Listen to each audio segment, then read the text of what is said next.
আসসালামু আলাইকুম ওয়া রাহমাতুল্লাহ। প্রিয় শিক্ষার্থী, আজকের এই ভিডিওতে তোমাদের চ্যাপ্টার 1 নিয়ে মূলত আলোচনা করব, অর্থাৎ যে সকল টপিকস ইম্পর্টেন্ট যেগুলো থেকে পরীক্ষায় প্রায় কোশ্চেন এসে থাকে, সেটা কলেজের ফার্স্ট ইয়ার ফাইনাল বলো অথবা তোমাদের বোর্ড ফাইনাল বলো না কেন, সবগুলো থেকে এই কিছু টপিকস আছে যেখান থেকে তোমার প্রতি বছরই কোশ্চেন এসে থাকে। তো সেই টপিকসগুলো নিয়ে আমি একটু কথা বলবো এবং কি কি টাইপের কোশ্চেন এসে থাকে সেটা নিয়ে কথা বলবো, এবং সবার শেষে আমি যে জিনিসটা দেখাবো সেটা হচ্ছে যে কিভাবে তুমি অ্যান্সার করবা, সিকিউর অ্যান্সার করবা সেটা দেখাবো। এবং আমি তোমাদের একটা পারলে ডিমো অ্যান্সার দিয়ে দিব যে ওই এইভাবে তুমি যদি আলোচনা করো পরীক্ষায় বা লেখো, তাহলে তুমি একটা ভালো মার্ক পাওয়ার সম্ভাবনা থাকে।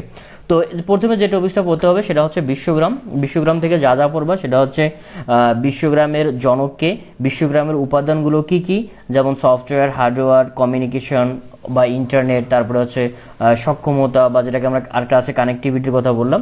এই সবগুলোর মধ্যে যেটা বেশি ইম্পর্টেন্ট সেটা হচ্ছে কানেক্টিভিটি, এটা একটু দেখে নিবা। এবং বিশ্বগ্রাম নিয়ে ডিটেলস কিছু আলোচনা আছে, এই জিনিসগুলো দেখে নিবা। তারপরে ফ্রিল্যান্সিং এবং আউটসোর্সিং নিয়ে টুকটাক কিছু কথা বলা আছে, ইমেল নিয়ে একটু বলা আছে, সেটা একটু দেখবা। বিশ্বগ্রাম নিয়ে মোটামুটি 2-1বার রিডিং পড়লে তোমরা এখান থেকে অ্যান্সার করতে পারো, বাট যেটা তোমাকে খুব ভালোভাবে পড়তে হবে সেটা হচ্ছে ভার্চুয়াল রিয়ালিটি। তোমরা দেখতে পাচ্ছ এখানে একটা 3 স্টার দেওয়া আছে, তার মানে ভার্চুয়াল রিয়ালিটি তোমাদের খুবই গুরুত্বপূর্ণ। ভার্চুয়াল রিয়ালিটির ডেফিনেশনটা পড়বা, ভার্চুয়াল রিয়ালিটি তোমাদের হচ্ছে জনক, ওই ব্যাপারটা দেখবা।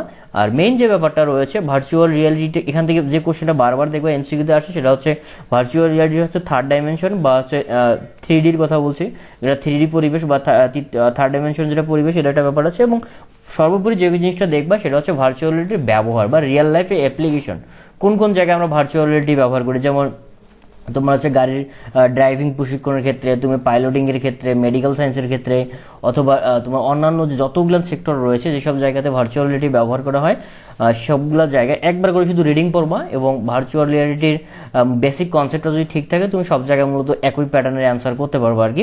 সুতরাং ভার্চুয়াল রিয়ালিটিটা তোমাকে অবশ্যই ভালোভাবে পড়তে হবে। এর পরবর্তী যেটা রয়েছে কৃত্রিম বুদ্ধিমত্তা থেকে কোশ্চেন আসে, বাট 1-2 মার্কের জন্য বেশি আসে, যেটাকে বলছি এআই, আর্টিফিশিয়াল ইন্টেলিজেন্স। এবং আর্টিফিশিয়াল একটা বড় সেক্টর হচ্ছে যেখানে আমরা এআই অ্যাপ্লাই করি, সেটা হচ্ছে রোবোটিক্স। সুতরাং দুইটা একটু দেখে নিবা, এটা খুব একটা অতটা ইম্পর্টেন্ট না হলে জাস্ট একটু বেসিক আইডিয়া নিবা। সব থেকে এরপরে যে জিনিসটা ইম্পর্টেন্ট সেটা হচ্ছে ক্রায়োসার্জারি, যেটাকে বলি আমরা রক্তপাতহীন চিকিৎসা ব্যবস্থা, অথবা আমরা এটাকে আর একটা কি বলি, যে অত্যাধিক শীতল তাপমাত্রা ব্যবহার করে যে চিকিৎসা বা সার্জারির কথা বলি, শল্য চিকিৎসা যেটাকে বলো আর কি। তো এই ক্রায়োসার্জারিটা হচ্ছে ইম্পর্টেন্ট। তো এখানকার মধ্যে দুইটা ইম্পর্টেন্স এখন পর্যন্ত বের হয়েছে, একটা হচ্ছে ভার্চুয়াল রিয়ালিটি আর একটা হচ্ছে ক্রায়োসার্জারি। সুতরাং ক্রায়োসার্জারিটা খুব ভালোভাবে পড়ে নিবা। আর ক্রায়োসার্জারির পর যেটা রয়েছে বায়োমেট্রিক্স থেকে কোশ্চেন আসে, এবং বায়োমেট্রিক নিয়ে আমি তোমাদের একটা পিডিএফ দিব, যদি তোমাদের দরকার হয় আমাকে বলে দিবা, এবং একটু পরে দেখাবো আমি কিভাবে বায়োমেট্রিক থেকে তুমি অ্যান্সার যতই ডিফারেন্ট বা ভেরিয়েশন আসুক তুমি অ্যান্সার করতে পারো একটা নির্দিষ্ট প্যাটার্ন অনুযায়ী। সেটা আমি একটু পরে তোমাদের সঙ্গে শেয়ার করবো, সেখানে দেখে নিবা। তো বায়ো ইনফরমেটিক্সের শুধুমাত্র ডেফিনেশনটা পড়ে নিবা, বাট এই ডেফিনেশন এবং বায়ো ইনফরমেটিক্সের জনক কি এবং কোন সফটওয়্যার ইউজ করা হয়, যেটা আমরা ওখানে এমসিকিউতে আসে আর কি দেখেছিলাম, সেটা হচ্ছে কোনো একটা ভিডিওতে হয়তো আমি আলোচনা করেছি যে বায়ো ইনফরমেটিক্স থেকে যে সফটওয়্যার ব্যবহার করা হয়, এবং আরেকটা হচ্ছে কি এটা জনকে এবং ডেফিনেশনটা কি, এই তিনটে জাস্ট 1 মার্কের জন্য সাধারণত আসে, বাট বায়োমেট্রিকটা তোমার সৃজনশীলের জন্য আসে। তাহলে 3টা টপিক হচ্ছে এই অধ্যায় সব থেকে গুরুত্বপূর্ণ। তারপরে যেটা রয়েছে জেনেটিক ইঞ্জিনিয়ারিং এর যে ব্যাপারটা রয়েছে, এখান থেকে তোমার সিকিউ আসে, প্রায় সময় আসে, বাট এই 3টার পরে যেটার গুরুত্ব সব থেকে বেশি সেটা হচ্ছে তোমাদের এই জেনেটিক ইঞ্জিনিয়ারিং। সুতরাং জেনেটিক ইঞ্জিনিয়ারিংটা একটু ভালোভাবে দেখে নিবা। জেনেটিক ইঞ্জিনিয়ারিং ব্যাপারটা হচ্ছে কোন সেক্টরে এটা ব্যবহার করি সেটা দেখে নিবা, তাহলেই হয়ে যাবে। এটা অনেকগুলো সিকিউ এসেছিল। তারপরে যেটা ন্যানো টেকনোলজি, যেটা হচ্ছে ডেফিনেশন, ন্যানো টেকনোলজির জনক। আর একটা শুধুমাত্র এসেছিল যে চিপসের প্যাকেজিং এর ক্ষেত্রে আমরা যে ন্যানো টেকনোলজি ইউজ করি, সেটা এসেছিল তোমাদের পরীক্ষায়।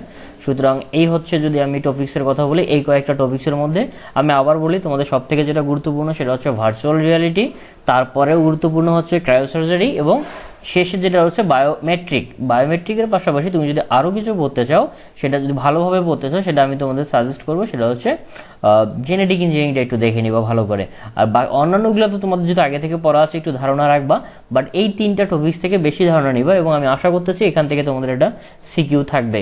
এটা হচ্ছে একটা ধারণা, কারণ বিগত সালে কোশ্চেন অ্যানালাইসিস করে তুমি নিজেও বলতে পারবা যে কোন টপিকসগুলো বারবার কোশ্চেন আসতেছে বা একটু ভ্যারিয়েশন দিয়ে কোশ্চেনগুলো বারবার দিচ্ছে, একটু দেখে নিবা। তো এখন আমি তোমাদের দেখাবো কিভাবে তুমি একটা সিকিউ পরে ওই সিকিউতে অনেকগুলো জায়গায় তুমি অ্যাপ্লাই করতে পারো। তাহলে চলো আমরা দেখে নিই কিভাবে সিকিউর অ্যান্সার করতে হয়। তো এখানে তোমরা দেখতে পাচ্ছ এটা আমি সিকিউর লিখেছি, সেটা হচ্ছে উদ্দীপকে মনে করো অনেক কিছু বলা ছিল, দেন তোমাকে বলছে যে চিপস কারখানার নিরাপত্তা নিশ্চিত করার জন্য প্রবেশের পথে আঙ্গুলের ছাপ দেওয়ার জন্য একটা ডিভাইস স্থাপন করা হয়েছে। দেন গ নম্বরে তোমাকে বলছে শিল্প কারখানায় ব্যবহৃত ডিভাইসটার প্রযুক্তিটি ব্যাখ্যা করো। তার মানে এটা আসলে কি প্রযুক্তি, আঙ্গুলের ছাপ বা ফিঙ্গারপ্রিন্ট তুমি জানো। দেন সেম টাইপের কোশ্চেন অন্য একটা বোর্ডে এসেছিল, সেটা হচ্ছে হাসপাতালে ডাক্তারগণ আঙ্গুলের ছাপ ব্যবহার করে হাসপাতালে প্রবেশ করেন। তার মানে একই প্যাটার্নের একটু জাস্ট শুধু ভেরিয়েশন দিয়েছে, কোথাও কারখানার কথা বলেছে অথবা কোথাও বলছে তোমার ডাক্তারগণ, এরকম অনেকগুলো বলছে যে অন্য কারো অফিসের ক্ষেত্রে এটা হইতে পারে, সবকিছুর ক্ষেত্রে একই ঘটনা। তো সেম মনে করো আমি ডাক্তারগণ হাসপাতাল নিয়ে কথা বলেছি, এবং তোমরা এখানে স্টার মার্ক দেখতেছো যে এই জিনিসগুলো একটু ভেরিয়েশন আসবে। তাই এখানে তুমি বলতে পারো উদ্দীপকে হাসপাতালে ব্যবহারের প্রবেশের প্রযুক্তিটি হলো বায়োমেট্রিক্সের ফিঙ্গারপ্রিন্ট, অথবা তুমি বলতে পারো শিল্প কারখানার যে নিশ্চিতকরণের যে নিরাপত্তা নিশ্চিতের যে ব্যাপারটা, এটা মূলত একটা ফিঙ্গারপ্রিন্ট। দেন তারপরে ফিঙ্গারপ্রিন্ট নিয়ে এখানে বেশ কিছু কথা বলা হচ্ছে, সুতরাং এই কথাগুলো একই। আবার সব থেকে যে কথাগুলো কোনো চেঞ্জ হবে না, বায়োমেট্রিক্স নিয়ে যে কোশ্চেন আসুক না কেন তোমরা এই কথাটা লিখবা। এই কথাটা হচ্ছে বায়োমেট্রিক্সের পিওর ব্যাপার, যেটা তোমাকে বায়োমেট্রিক্স নিয়ে কথা বলতে গেলে এই কোশ্চেনটা অ্যান্সার করতে হবে। দেন পরে দেখো স্টার মার্ক দিচ্ছে, এই লাইনটা তোমার উদ্দীপক অনুযায়ী চেঞ্জ হবে, যেহেতু আমি ডাক্তারের কথা বলছি সুতরাং এখানে স্টার মার্ক দিয়ে বলে দিয়েছি। তার মানে এটা এই জায়গাটা তুমি চেঞ্জ করবা, তাহলে ডাক্তারের কথা না বলে তুমি চিপস কোম্পানির যে কথা বলছো এটার কথা বলতে পারো। আবার এখানে দেখো ফিঙ্গারপ্রিন্ট নিয়ে আবার একটু কথা বলেছে, যে জিনিসটা হচ্ছে একদম ফিঙ্গারপ্রিন্ট সম্পর্কে পিওর কথাবার্তা, যেটা ফিঙ্গারপ্রিন্ট আসলেই তোমাকে এই কথাগুলো বলতে হবে। দেন পরবর্তীতে নিচে আবার দেখো স্টার মার্ক দিয়েছি, এটা হচ্ছে উদ্দীপকের উপর ডিপেন্ড করবে, তাই না?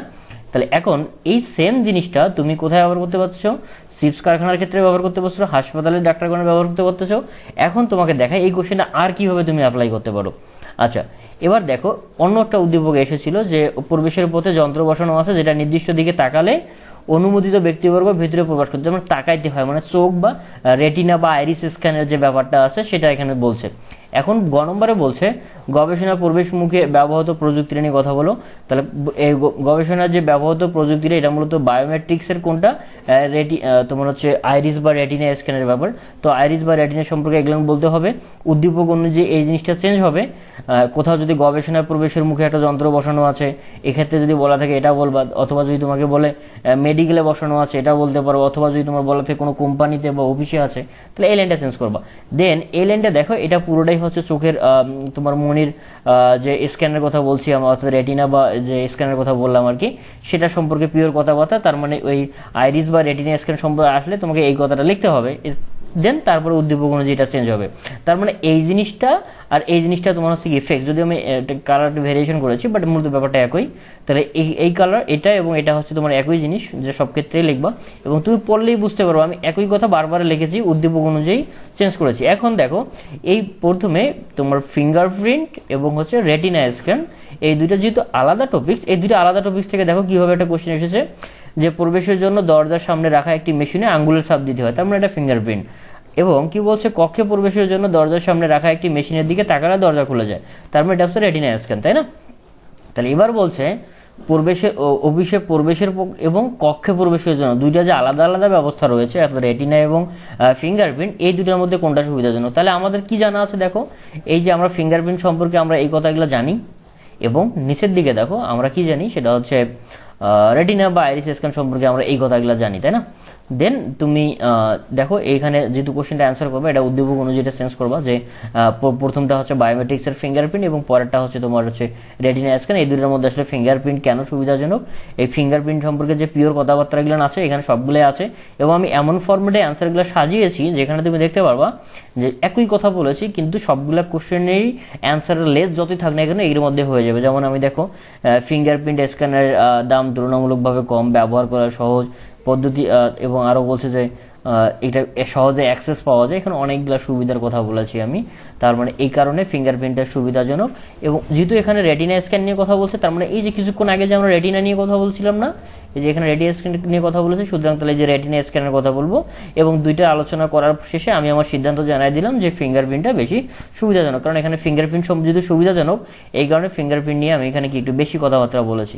তাহলে এই হচ্ছে মূলত ব্যাপার। তোমাদের যদি এই ডেমো অ্যান্সারটা দরকার হয় আমাকে একটু কমেন্ট করে জানাই দিও, তাহলে আমি তোমাদের একটা কমেন্ট বক্সে দিয়ে দেবো ইনশাআল্লাহ, বা তোমার হচ্ছে ডেসক্রিপশনে অ্যাড করে দিব। বাট তোমাদের লাগতেও পারে, নাও লাগতে পারে, আমি শিওর না, এই জন্য দিচ্ছি না। বাট এটা আমি এমন ভাবে লিখিয়েছি যেটা হচ্ছে তুমি একবার পড়লে তুমি অ্যান্সার করতে পারবা, এটা হচ্ছে ব্যাপার। তাহলে আমাকে জানাই দিও যদি তোমাদের কারো দরকার হয়, তাহলে আমি এটা তোমাদের দিয়ে দিব ইনশাআল্লাহ। তো ঠিক আছে, যেহেতু তোমাদের সামনে পরীক্ষা, ভালো করে প্রস্তুতি নাও। তোমাদের সবার জন্য শুভকামনা রইল। আসসালামু আলাইকুম ওয়া রাহমাতুল্লাহ।